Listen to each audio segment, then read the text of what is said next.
नमस्कार, आप देख रहे हैं हरियाणा 1008 हमेशा सच के साथ। दोस्तों, हरियाणा 1008 पर आप समय समय पर सामाजिक मुद्दों से जुड़ी हुई खबरें आप देखते रहते हैं।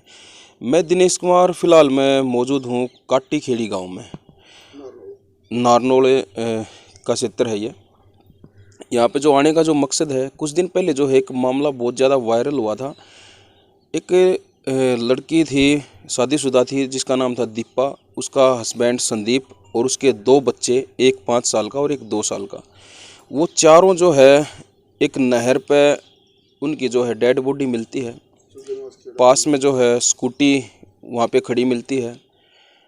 मामला बड़ा गंभीर था, काफ़ी वायरल हुआ था, लेकिन अभी तक जो है इस मामले में किसी की अरेस्टिंग जो नहीं हुई है। उसी बात को लेकर जो है आज सोशल मीडिया के जो कई जो चैनल हैं आज दीपा के घर पर पहुँचे हैं। हरियाणा 1008 की टीम भी आज यहाँ पर मौजूद है। हमारे साथ हरियाणा 1008 पर जुड़े हैं दीपा के पिताजी। उनसे बात करेंगे।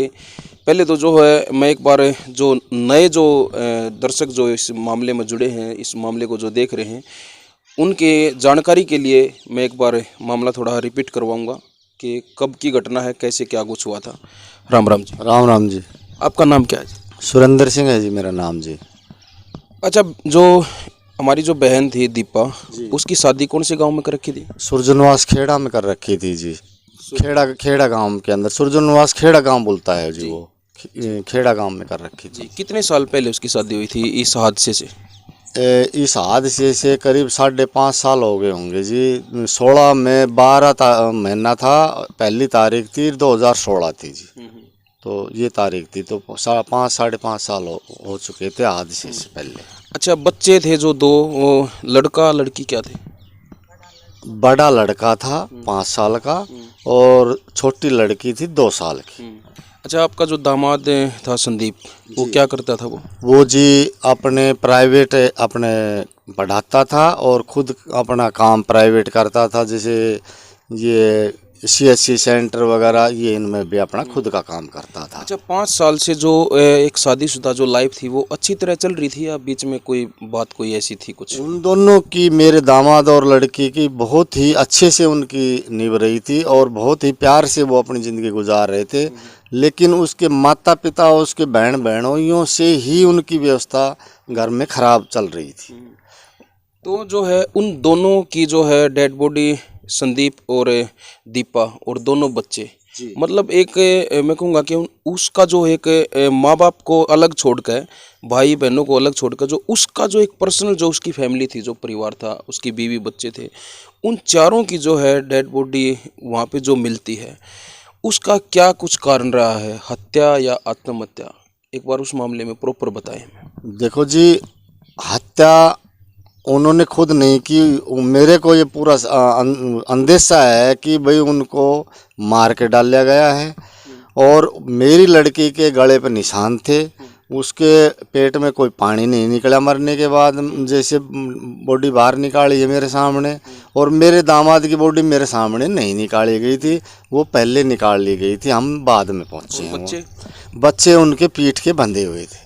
मेरी लड़की के लड़की बंधी हुई थी, मेरी लड़की के, मेरी दोहती, और उसके जो है मेरे दामाद के, वो मेरा दोहता बंधे हुआ। बता रहे थे, मैंने उनको देखा नहीं था, मैं तो बाद में गया हूँ। जैसे मेन रोड से कितनी दूर मिले थे वो? जैसे वो जो नहर है वो वहाँ से भाई मेन रास्ता भी है, उस मेन रोड से कितनी दूर थे वो? अंदर थे या मेन रोड पे ही थे? मेरी लड़की की जो वहाँ मेन रोड से कर लगभग 1 किलोमीटर अंदर चलकर जो पावर हाउस है, वो उसका मोटर लग रही है, उसको क्या बोलते हैं जी, पावर हाउस, वो पंप हाउस के पास में उसकी लाश मिली है।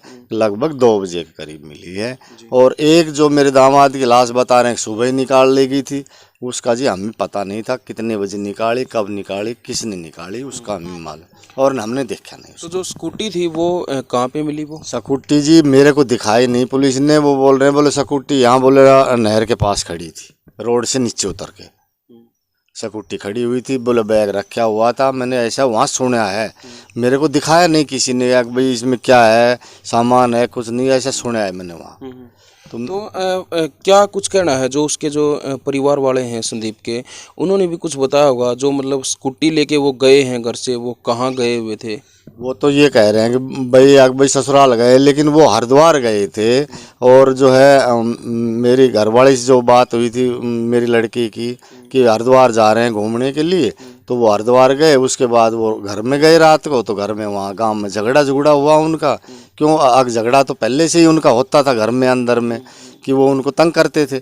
उसके बाद में जब उन्होंने जो है उन घर में नहीं घुसने दिया, तो हो सकता है रात को उनको निकाल दिया हो, या हो सकता है रात को उनको मारा हो और फिर डाल दिया हो, सिक्योरिटी वहाँ खड़ी कर दी हो, या सुसाइड नोट लिख दिया हो। उसके ऊपर मेरा शक है कि सुसाइड नोट उनका लिखा हुआ नहीं है, लेकिन उस चीज़ को पुलिस नहीं मानती है कि वो लिख रखा है उन्होंने। हमारे से पुलिस अच्छे से बात नहीं करती है, हमें कोई तसल्ली बख्श जवाब नहीं दे रही है, बोले जांच कर रहे हैं। कल भी मैं गया थाने में, तो आईओ कह रहा है कि भाई हम जांच कर रहे हैं, मगर जी लोकेशन वगैरह उनकी निकलवाओ, उनकी कॉल डिटेल निकलवाओ, भाई सिक्योरिटी की फ़ोटो भी आपने ली होगी। बोले हम अपना काम कर रहे हैं। हमें तो ये कह देते हैं जी, हम फिर वहाँ से चुपचाप आ जाते हैं। बता कहाँ पे है FIR, ये कहाँ पे? महेंद्रगढ़ सदर थाना में। महेंद्रगढ़ सदर थाना। हाँ जी, महेंद्रगढ़ सदर थाना। अच्छा, जो संदीप था, जो कितने भाई बहन है वो? 2 बहन भाई हैं वो। उसकी एक बहन और? एक बहन और है। अच्छा, और माँ बाप होंगे घर में? हाँ, माँ बाप और उसकी एक बहन है। झगड़ा किसके साथ था घर में? झगड़ा दोनों का जो है, वो उसका बाप शराबी था, अच्छा। और उसकी माँ जो है वो झगड़ालू किस्म की है, उसकी बहन भी झगड़ालू किस्म की है।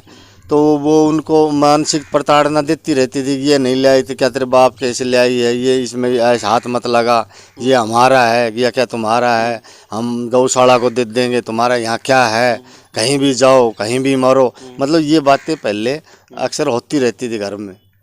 तो उसके बाद मैंने जब बिचौले को बताया, तो वो उसको 1-2 बार कहने के लिए भी गया, तो उसको भी उन्होंने कह दिया कि ये हमारा घर का मैटर है, तेरा यहाँ क्या लेना देना है। तो वो तो उल्टा ही बिचौलिए को भी वो जो है मेरे दामाद की जो है माँ उसको धमका रही है, वो सब लोग उसको धमका रहे हैं कि भाई तुम्हारा, बोले ये हमारा घर का मामला है, तो तुझे क्या लेना देना है। तो इस तरह की ये बातें चलती थी, तो उसको वो तंग करते थे। और हमारे बच्चे इतने सीधे और संस्कारी थे कि वो वापस जवाब नहीं देते थे, और सब बातों को अपने सहन कर लेते थे। चलो भाई माँ बाप है, कुछ कह रहे हैं तो चलो सुन लेते हैं, ये सब बातें होती हैं। अच्छा, जो सुसाइड नोट मिला है वो कहाँ से मिला?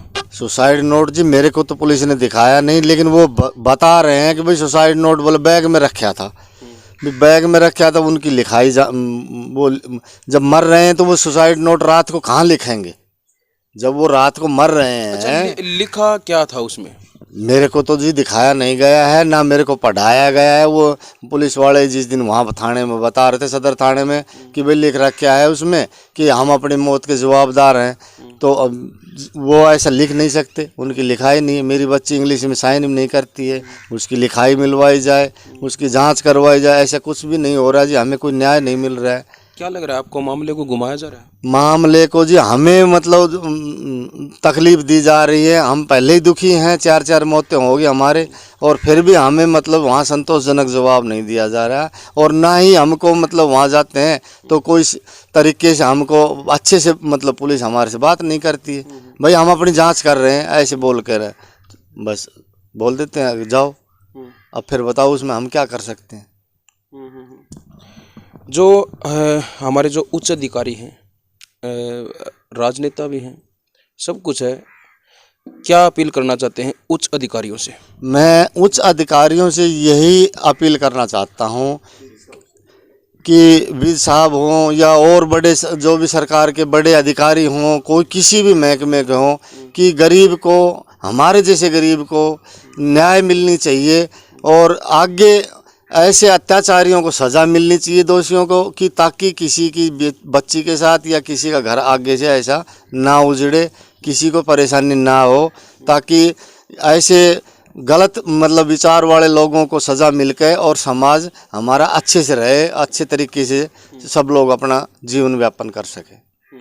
मैं तो यही अधिकारियों से यही कहना चाहूँगा। लास्ट में एक सवाल मेरा और रहेगा, क्या मतलब इस मामले में उनके जो FIR जो हुई है, धारा कौन सी लगी है इसमें? धारा जी एक तो 300 और कुछ लगा रखी है जी। मैं तो इतना पढ़ा लिखा कम हूँ।